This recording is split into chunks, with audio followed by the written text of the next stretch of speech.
लहान लहान तुकडे करून घेतले. आता आपण हे बोंबील स्वच्छ धुवून घेऊया. तेल जरा जास्तच घ्यायचं आहे बोंबील फ्राय होण्यासाठी.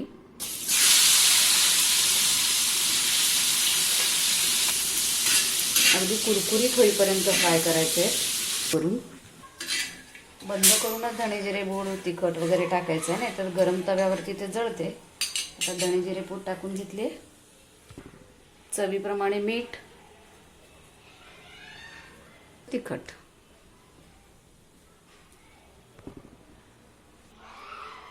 खाऊन दाखवते. असे कुरकुरीत फ्राय झाले पाहिजेत. ते आपण गरम गरम खिचडी केली आहे आणि त्यासोबत हे तोंडी लावायला बोंबील फ्राय. क्रिस्पी केलेले बोंबील खिचडीसोबत तोंडी.